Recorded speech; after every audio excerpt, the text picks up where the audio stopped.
Sometimes the only way to climb out of the gutter is to let the devil himself pull you up, and hope he doesn't notice how hard you're gripping his hand. The envelope arrived on a Wednesday. Maeve knew it was bad news before she even touched it, because her uncle only ever used cream-colored envelopes when he wanted to pretend something ugly was civilized. She'd grown up watching him slide those envelopes across kitchen tables to men who left looking smaller than when they'd walked in. She hadn't expected to be on the receiving end, not after everything. The number inside was precise: $47,230. Her Uncle Gareth had written it out in his careful accountant's hand, the kind of handwriting that made catastrophe look tidy. Beneath the number, a single line: "You signed the company documents. The debt is yours." She had signed them 2 years ago when she was 23 and desperate, and Gareth had told her it was just a formality, just so the bank would release funds for the courier business, just so her mother could keep the house while the estate was sorted. She'd signed without reading. That was the version of herself she couldn't forgive, the one who'd trusted family because she'd had nothing else left to trust. Her mother died the following spring. The house sold to cover what the estate couldn't, and Maeve had been left with a room above a laundromat in Scarborough and a job doing overnight inventory reconciliations for a warehouse in Pickering. Not glamorous, but honest. She was good at numbers, always had been. She could find the error in a balance sheet the way some people could find a face in a crowd, something in her brain that locked onto the wrong thing and wouldn't let go. The debt, apparently, had been transferred. That was the second page of the envelope. Gareth had sold it. A company called Vane Capital Holdings had purchased the account, and a representative would be in touch to discuss terms. The representative called the next morning at 7:15. She was still in her work clothes, hadn't slept. "Mrs. Whitmore," the voice said. It was a man's voice, flat and efficient, the kind that belonged to someone who made calls like this all day and felt nothing. "You have an outstanding balance with Vane Capital. Mr. Harlan would like to meet with you personally to discuss resolution." "Who is Mr. Harlan?" A pause. Not a confused pause. A pause that knew the answer was obvious and was choosing to be patient about it. "Thursday, 4 o'clock. The address will be sent to you." The call ended. She looked the name up. It took 40 minutes of cross-referencing business registries, corporate filings, and 2 news articles that had been scrubbed, but not scrubbed well enough, before she understood what Vane Capital Holdings actually was, and understood what she'd stumbled into. Crispin Harlan, 51 years old in the photographs, though the most recent ones were years out of date. Silver at the temples, a jaw that looked like it had been hit and hadn't moved. He'd been mentioned in a 2019 Globe and Mail investigation into Port Authority irregularities in Hamilton, but the journalist who wrote it had quietly moved to covering municipal zoning within the month, and the article itself lived now only in archived cache. 3 registered companies, 7 holding entities, an import-export firm with offices in Vancouver and Halifax, and behind all of it, if you followed the numbers carefully and knew what you were looking for, a network that didn't advertise what it moved. Maeve sat with that information for a long time. Then she went to Thursday's meeting, because she had $47,000 she didn't have, and she'd never once in her life solved a problem by pretending it didn't exist. The address was a building near King and Spadina. Glass and steel, the kind of building that tried very hard to look like money, and succeeded mostly in looking like a bank. The lobby had a security desk and a man behind it who didn't ask her name, just said 42nd floor, and handed her a visitor card. The elevator opened into a reception area with no receptionist, just a long hallway and, at the end of it, a door that was already open. The office was large and nearly bare.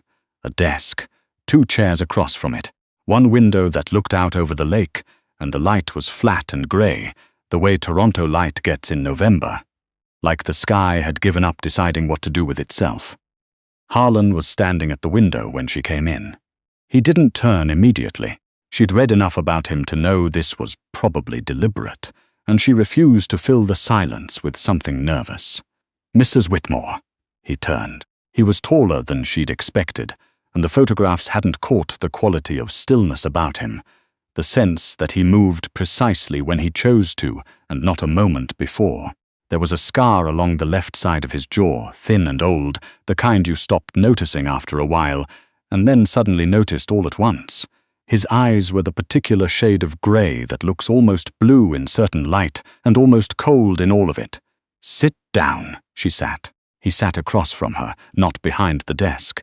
That detail registered. He put a single folder on the table between them and didn't open it. "You're good with numbers," he said. It wasn't a question, so she didn't answer it like one. "I'm a warehouse reconciliation clerk. Before that, you did accounts payable for Meridian Logistics. Before that, 2 years of commerce at Ryerson before you dropped out." He paused. "You left Meridian because you found a discrepancy in the Western accounts that your supervisor told you to ignore." Her hands were flat on her thighs under the table. She kept them flat. They were under-reporting fuel surcharges and skimming the difference. "I reported it to the controller. The controller was the one doing it, and you were let go." They called it restructuring. Something shifted at the corner of his mouth. It wasn't quite a smile. It was more like the acknowledgement that something had landed correctly. "The debt," he said, "is real. Your uncle knew what he was doing when he had you sign. I purchased it because I looked into you first, not the other way around." The bottom of Maeve's stomach dropped, but she kept her face still. "Why?" "Because I have a problem," Harlan said, "and problems require the right tool." He finally opened the folder. Inside was a spreadsheet. She could see that much, printed, dense with figures. 3 months ago, someone inside my organization began moving money incorrectly. Small amounts, routed through subsidiary accounts, layered through enough entities that my existing financial team can't isolate the source. They're competent people, but they're looking for something they helped build, which makes them blind to it. You need an outside eye. I need someone with no stake in what they find, no relationships, no history with the accounts. He looked at her steadily. Someone who is motivated to do the job thoroughly. The implication was clear. $47,000 of motivation sitting there between them like a third party. Maeve looked at the spreadsheet. Even from here upside down, she could see 2 anomalies in the column spacing that suggested merged cells being used to obscure subtotals. Her brain had already started pulling at it. "And if I find your problem, the debt is cleared, entirely, and if I can't, you will." He said it without arrogance, just certainty, the way someone states that the sun comes up, because it always has. She should have said she needed time to think. She should have walked out and called a lawyer, except she couldn't afford a lawyer, which was part of why she was in this chair in the first place. She thought about Gareth's cream envelope. She thought about her mother's handwriting on the house deed, the last piece of paper with her name on it that had meant anything. "I want the debt in writing," Maeve said, "signed, with a date and a clear condition of satisfaction, before I touch anything." Harlan's eyes didn't move, already prepared. He slid another page from the folder. She read it twice. It was, in fact, exactly what she'd asked for, which meant he'd known she would ask, which meant he'd known something about how she thought before she sat down in this chair. She signed it. She started on Monday. They gave her a desk in a windowless room 2 floors below Harlan's office, and access to 4 years of subsidiary financial records, and a laptop that had been wiped and reconfigured. The man who showed her in was named only by his first name, Flynn, who had the look of someone who had made peace with answering no personal questions. "Harlan said you'd need coffee," Flynn said, "and that you'd want the room cold." She hadn't told anyone she preferred cold rooms. She filed that away and didn't comment. The records were meticulous in a way that told her someone smart had made them look messier than they were. It's a particular kind of deception. Clean things made to look slightly disorganized, because disorder reads as innocent. Order reads as deliberate. Whoever was doing this had known that. They'd seeded minor inconsistencies in the obvious places so that anyone looking would feel like they'd found something and stop.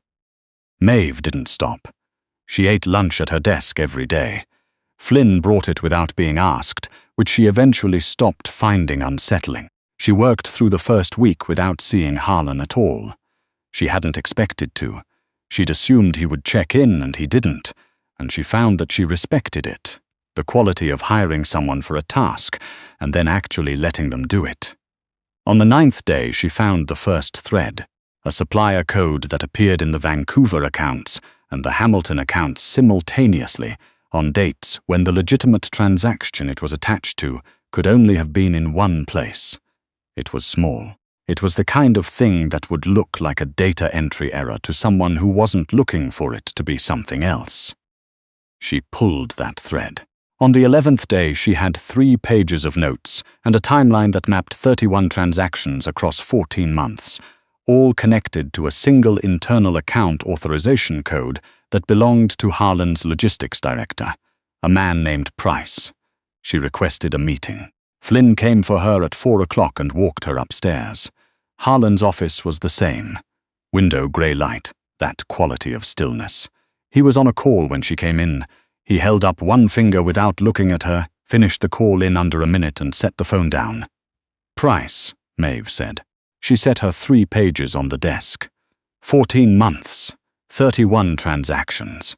He's routing money out through the Vancouver import accounts by attaching it to legitimate shipping manifests and splitting it across supplier codes that don't trigger your threshold alerts. The total so far is about 380,000. There's a 4th account I haven't traced yet, but it's connected. I need 2 more days. Harlan looked at the pages. He didn't touch them for a moment. Then he picked up the first page and read it the way she'd read his contract, carefully, twice, without rushing. How certain are you?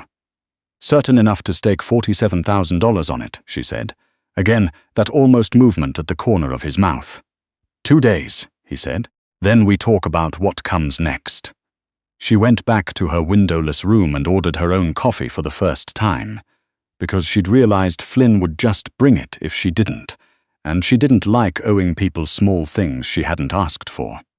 The 4th account took her 36 hours, not 2 days. It led somewhere she hadn't expected, not out of the organization, but deeper into it. A separate internal entity, registered under a name she didn't recognize, that had been receiving disbursements and routing them sideways into what looked, on paper, like a real estate trust. She sat with that for a long time, because Price had been at Vane Capital for 11 years, and the real estate trust was registered in the same month that Harlan had taken over a rival syndicate's port operations in Halifax, which meant either Price had been planning this for a very long time, or Price wasn't doing it alone, or both. She requested another meeting. This time Harlan came to her room. She hadn't expected that either. He looked at her notes spread across the desk, the timeline she'd pinned to the wall because the desk had gotten too small, the color-coded annotation system she'd developed because she needed to keep the threads separate in her head. He stood in the doorway for a moment before coming in. The 4th account, Maeve said, and told him. The stillness that came over him then was different from his usual stillness. It was the stillness of something that had been very controlled, deciding whether to remain controlled. The trust name, he said quietly.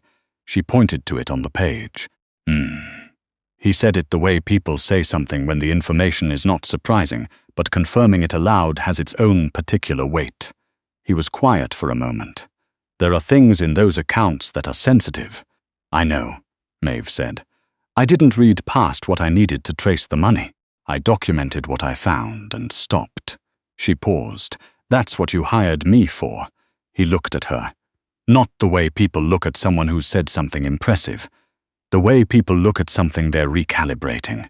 Price has been with me since I consolidated the Eastern operations, Harlan said. He was at my wedding, my wife's funeral. He said the last part without particular emotion, the way someone mentions a fact that has become load-bearing through sheer repetition. He's been redirecting money to a competitor for 14 months. Maeve didn't say she was sorry, because he hadn't said it to receive condolences. She said, "The competitor. Do you know which one?" "I have a suspicion." He looked at the wall, at her timeline. "This is thorough work. The debt," she said, because she needed to say it clearly. "This satisfies the terms." "Yes." He said it without hesitation, as of today. He looked at her steadily. "But I have a second proposal."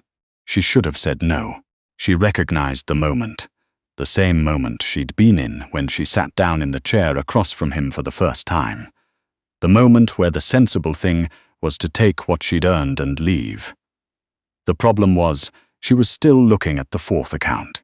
The fourth account had a ghost in it, a series of disbursements that didn't match Price's pattern, smaller amounts, different timing, that she hadn't been able to categorize yet, and she didn't like leaving things she couldn't categorize. "What's the proposal?" she said. "I'm replacing Price. I need someone who can look at the books the way you looked at those accounts, someone who understands what I run well enough to find what shouldn't be there." He paused. "A permanent position. Salary, not debt. Separate from what you just cleared. I'd be working for a criminal organization," Maeve said. "You'd be working for a financial entity," Harlan said, "that also happens to have operations that fall outside the regulatory framework. That's a very clean way to say it. It's accurate." She looked at the wall, at 14 months of someone's careful betrayal mapped out in her handwriting. She thought about the warehouse in Pickering, the overnight shifts, the way the fluorescent lights buzzed at 3 in the morning until you stopped hearing them and then started hearing them again. "I want a contract," she said. "Written terms, clear scope, and I want it reviewed by someone I choose. Reasonable," Harlan said, "and I want access to the fourth account until I finish tracing it, because it's not Price's." His eyes sharpened slightly. "You noticed that?" "I notice everything," Maeve said. "That's what you hired me for." He was quiet for a moment. Outside the window, she could see a strip of it from her chair. The November sky had turned the color of old pewter, the particular shade that meant snow before morning. She'd grown up in this city. She knew its light. "You're not afraid of this work," Harlan said. It came out less like an observation and more like something he was still deciding what to make of. "I'm afraid of plenty of things," Maeve said. "Owing money I don't have, signing things I haven't read, ignoring problems that don't go away on their own." She looked at him directly. "This kind of work isn't one of them." Something crossed his face then, not the almost smile, something quieter than that, like a door that had been closed for a long time opening slightly, just to check whether it still could. He picked up her timeline from the wall, folded it carefully along the crease she'd made and set it on the desk. 2 days, he said. "For the fourth account. Then we negotiate." The fourth account took her 1 day and 18 hours. The ghost in the numbers wasn't Price. It was Harlan's brother-in-law, a man named Whitten, who'd been peripherally involved in the Halifax consolidation, and had apparently decided that Harlan's grief over his wife's death was a window that wouldn't stay open forever, and he should use it while it lasted. The amounts were smaller than Price's because Whitten was smarter or more frightened. She wasn't sure which. But the pattern was there once you saw the shape of it. She typed the summary. Set it in a folder with the supporting documents. Then she sat for a long time thinking about what it meant to hand someone this particular piece of information. Price was a betrayal. Whitten was a wound. She went upstairs. Harlan was at his desk this time, not the window, reading something. He looked up when she came in. She put the folder on the desk and stepped back. He didn't open it immediately. He looked at her face first. She let him. Then he opened the folder and read. She watched his hands. They stayed still on the desk, flat and even, and that stillness was a different kind of control than the one she'd seen before, the kind that costs something. He closed the folder. "Whitten," he said. "Yes. How long?" "About 8 months. He started 3 months after your wife died." She said it plainly, because she thought he'd prefer that to careful phrasing. "The pattern suggests he expected you to be distracted. He wasn't wrong that you were. He was wrong that it would last." Harlan was quiet for a long time. The office held that quality of his silence, not empty, but occupied, like a room full of things you couldn't quite see. "You could have stopped at Price," he said finally. "I could have," Maeve said. "I didn't." "Why?" She thought about the warehouse, the buzz of the fluorescent lights, the $47,000 in a cream envelope, the way her uncle had handed it to her with the expression of a man who believed she'd take whatever she was given. Because the numbers told me there was more, she said. And I don't stop when the numbers still have something to say. He looked at her for a long moment. Then he opened the desk drawer and produced a contract. 2 pages, clean type, no flourishes. Set it on the desk toward her. She sat down across from him and read it. Twice. The terms were fair, more than fair. Scope clearly defined. Salary specified. 2 provisions she hadn't thought to ask for that she would have asked for if she had. She looked up. You wrote this before I finished the 4th account, she said. I wrote it when you found the first thread, Harlan said. She looked at the contract again, at the signature line with her name already printed beneath it, correct spelling, middle initial included. You were that certain? She said. I told you, he said. Problems require the right tool. She picked up the pen. I'm not a tool, Maeve said. We should be clear about that. No, Harlan agreed. The word had a different quality than his other words, like he meant it more than the others, or had thought about it before she said it. You're not. She signed. She moved into the 42nd floor 6 days later, with a filing system she'd designed herself, and an annotated glossary of Vane Capital's internal account codes that she'd built from scratch, because the existing one was inadequate, and she refused to work with inadequate tools. Flynn found her at 11:30 on her first official night, still at her desk cross-referencing the Halifax subsidiary records. Harlan says you can go home, Flynn said. Harlan isn't looking at these, Maeve said. Flynn left, then came back 20 minutes later with coffee she hadn't asked for and set it silently on the desk. She thought about saying something. Then she didn't, because the coffee was hot and she still had 2 more hours of work in her. And there was a discrepancy in the October Harbour manifests that was almost certainly nothing, and she was going to confirm it was nothing before she stopped. It was nothing. She confirmed it at 12:40 and shut her laptop. Harlan was in the hallway when she came out, which surprised her. He was in his coat, on his way somewhere or back from somewhere, the kind of time of night where those 2 things looked the same. October manifests, she said. I know, he said. Flynn told me. It's nothing. The variance is a fuel conversion rounding error that the Vancouver office has been applying inconsistently since 2021. I'll write up a standardization memo at midnight, at whenever I finish, Maeve said.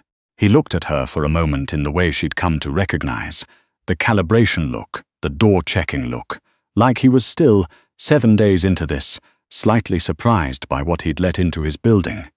There's a car downstairs, he said. It'll take you home. I have a transit pass. It's -14 and the Bloor line is down past Islington. He said it without inflection. Take the car. She considered arguing. She thought about the 40-minute wait for a replacement bus in -14-degree weather, and the way the wind came off the lake this time of year, right through whatever you were wearing, like it had something personal against you. Fine, she said. She went downstairs. The car was warm and the driver didn't talk, which she appreciated. She watched the city go by through the window, the yellow streetlight on snow that had started while she was inside, the particular quiet of Toronto after midnight in November, the way the lake sat dark and flat at the edge of everything. She thought about how 6 weeks ago she'd been in a laundromat above her room, folding other people's clothes because the machines ran all night, and she didn't sleep well anyway. She thought about Gareth's envelope and the number inside it, precise and damning. She thought about her mother's handwriting. She thought about Harlan's face when she'd put the Witten folder on his desk, the way his hands had stayed still. She was not, she told herself, in any danger of confusing the situation. This was a job, an unusual one, a dangerous one, probably, if she thought too carefully about what exactly she was keeping the books for. She was good at it in the way she was good at most things, the way where she couldn't stop once she started, where the problem was more interesting than the risk. She was not, she told herself again, in any danger of finding Crispin Harlan interesting. He was a man who ran something she didn't have a clean word for. He was 51 years old and had a dead wife and a jaw that had absorbed something that hadn't moved it. He was precise and controlled and had written her a contract before she'd finished the job because he'd already decided. The problem with telling yourself something that isn't quite true is that it has to keep running in the background. She'd been doing it for years. She was very tired of it. Price was gone by the end of the week. She didn't ask how. She figured the answer fell into the category of things she didn't need to know to do her job, and she had enough things she did need to know filling her head already. Witten, she learned from Flynn, who occasionally let things slip with the careful precision of someone choosing exactly what to let slip, had been handled differently, quietly. The kind of handling that involved Harlan traveling to Halifax for 4 days in December and coming back looking like a man who'd had a conversation he hadn't wanted to have and had it anyway. She didn't ask about that either. What she did ask about, eventually, was the April accounts, because there was a series of payments in April of the previous year that mapped to an operational cost she couldn't categorize, and she needed it categorized to close the annual reconciliation correctly. She knocked on Harlan's office door on a Thursday afternoon in January. "April," she said. "Last year, operating line entry 2247 through 2251. What were they for?" He looked up from whatever he was reading. "Security," he said. "Event-specific. There was a situation in the spring involving some individuals who had ideas about the port operations." "What kind of situation?" He looked at her for a moment. "The kind that resolved itself. I need a category for the reconciliation. Contingency management," Harlan said. She wrote it down. "That's not a real category. It is now." She went back to her desk. She created a new line item, contingency management, security, documented it with the entry numbers, and filed it under a sub-account she'd created for operational anomalies. Then she thought about it for approximately 30 seconds and decided she was fine with this. The money had gone somewhere, something had been resolved, the amounts were consistent with a genuine security expenditure, and she wasn't the justice system. She was the accountant. She'd been telling herself that more lately. Just the accountant, that's all. It was almost true. February brought a problem with the Vancouver licensing renewal, and Harlan asked her to fly out with him to meet with their legal contact on the ground. She'd been to Vancouver once for a logistics conference, 3 years ago, before Meridian. She remembered rain and the mountains behind everything, the way the city sat between them and the water and looked like it had been built in the only possible place. She worked on the flight. Harlan worked across the aisle. They didn't talk much, which she'd found was their natural register. Not cold, not distant, just efficient in a way that suited them both. He'd stopped explaining things to her that she didn't need explained, which she'd taken as a form of respect. The legal meeting ran 3 hours. She sat in on the last 40 minutes, at Harlan's request, to review the licensing structure the lawyer was proposing. She found 2 provisions that would create tax exposure, and said so. The lawyer looked at her with the expression people used when they'd been corrected and hadn't expected it. Harlan said nothing, just watched. The way he watched things he found worth watching. After, they ate dinner at a restaurant near the water. She ordered halibut because she was in Vancouver and it seemed like the thing to do. He ordered something she didn't catch. "You've been here before," Harlan said. It came out as the particular not-quite question that meant he already knew the answer. "Once, for work." She looked at the water through the window, dark and vast in the February evening. "You grew up here?" "Near here. North Shore." He said it the way people say things about places they've left behind. Not with longing, exactly. With a kind of settled distance. "How'd you end up in Toronto?" He was quiet for a moment, and not evasively, she could tell the difference by now, just taking his time. The work was there, and then it became what it is. He paused. "My wife was from Oakville." She didn't push. She looked at her wine. "She was good at things," he said. He said it quietly, like something he hadn't planned to say. Not numbers, other things. She could walk into a room and understand everyone in it within the first 5 minutes. "I never learned how to do that." "You do it differently," Maeve said before she thought about whether to say it. "You understand what motivates people, what they need. You knew what I needed before I sat down in that chair." He looked at her. The restaurant was warm, and the light was better than his office, the kind of light that didn't pick a color for his eyes and stick with it. "Yes," he said, "I did." They flew back the next morning. She slept on the flight, which she didn't usually do, and woke up as they were descending into Pearson with the pale March light coming through the window and Harlan across the aisle with a folder open on his tray table, reading, not looking at her. She watched the city come up beneath them, the flat grey of it, the wide streets, the lake edging everything to the south, and thought about what it meant to know a place well enough that coming back to it from the air felt like something. Gareth called in March. She didn't answer. He left a message that was half apology and half inquiry, the kind that wanted to know whether things had worked out, by which he meant whether there was anything left over for him. She deleted it and went back to the Q1 summary she was compiling. She thought about him after, not with anger. She'd done that already, in the laundromat, in the warehouse, in all the long overnight shifts when there was nothing but numbers and the buzz of lights, and the arithmetic of everything she'd been left with. She was tired of the anger. It hadn't changed anything. What had changed things was sitting down in a chair and reading a contract twice, and signing it knowing exactly what she was signing. She was not what her uncle had expected her to be. That, she thought, was its own kind of resolution.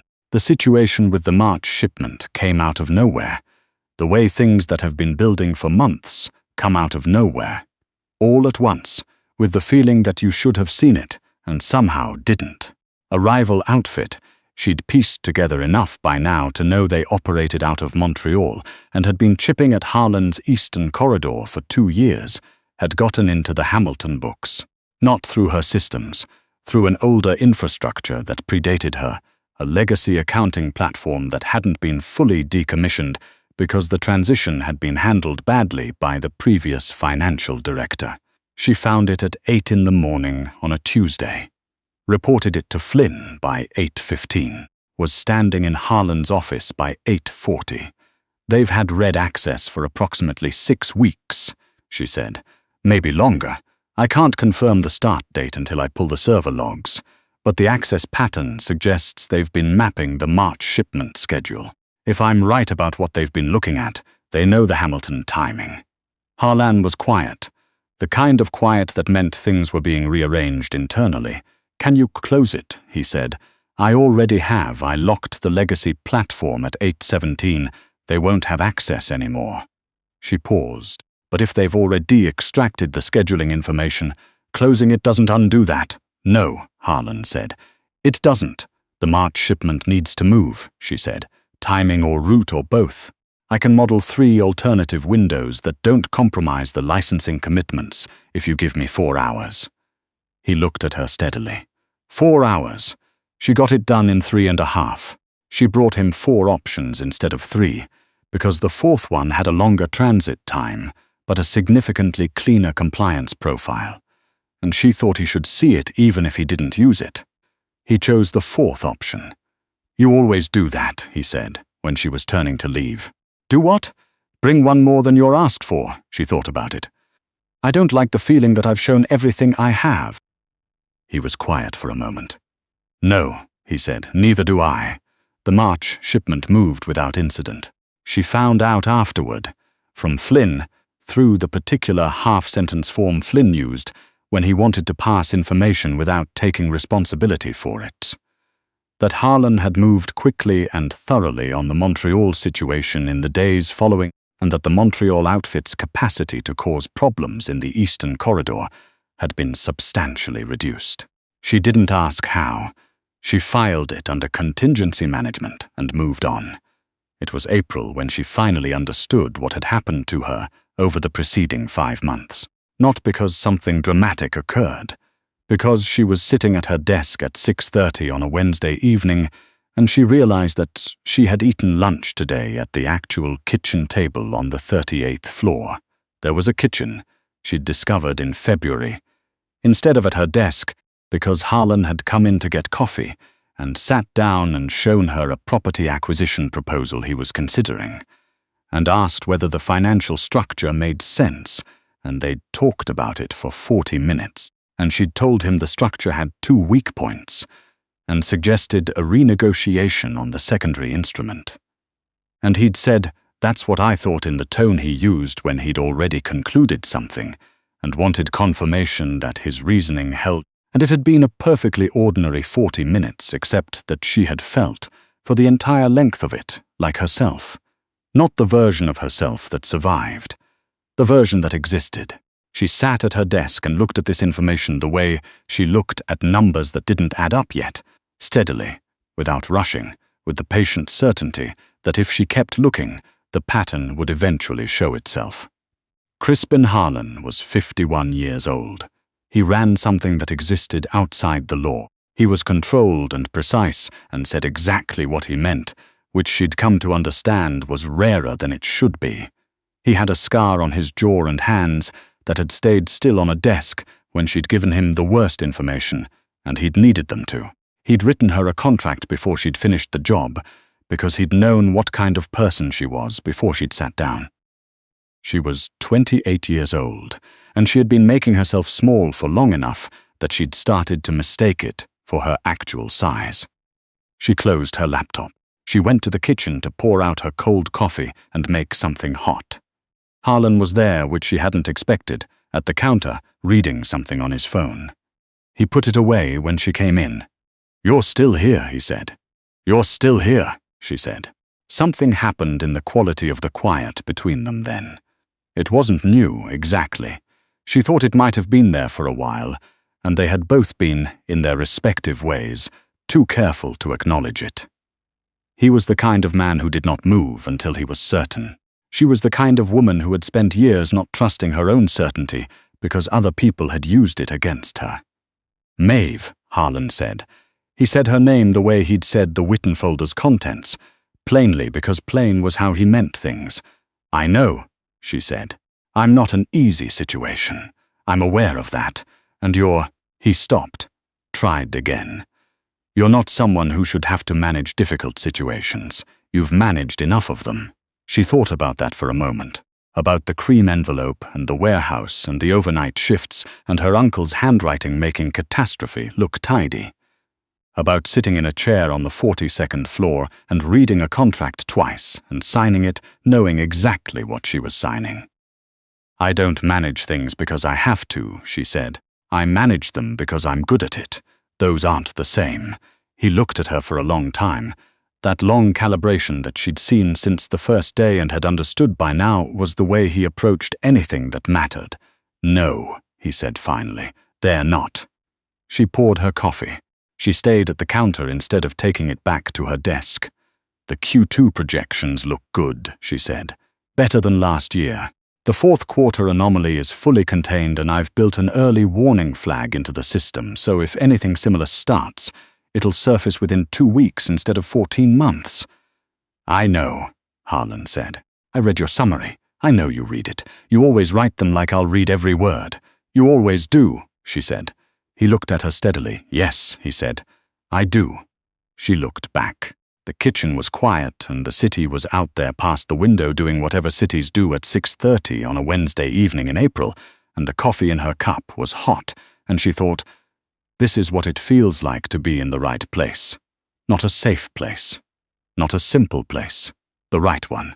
"The Vancouver licensing renewal is due in August," she said. "I'll need 3 weeks of lead time if we want to restructure before the deadline." "You'll have it," Harlan said. She nodded. She took her coffee and went back to her desk, and if she was aware, the whole walk back, of the fact that he was still standing in the kitchen and didn't move to leave until she'd turned the corner. Well, she filed that under things she noticed. Things she always noticed. She was good at numbers. She was good at patterns. She was good at finding what was wrong in a system and naming it correctly and not stopping until she had. And she was starting, finally, to understand that you could be good at those things without being what people expected you to accept. You could sign a contract knowing exactly what you were signing. You could name the pattern for what it was. She opened her laptop. The Q2 numbers were clean. She'd made them clean the way she made everything clean, carefully, thoroughly, without leaving anything half done. She looked at them for a long moment. Then she started building the August projections, one line at a time, the same way she built everything, from the bottom up, until the shape of it was clear.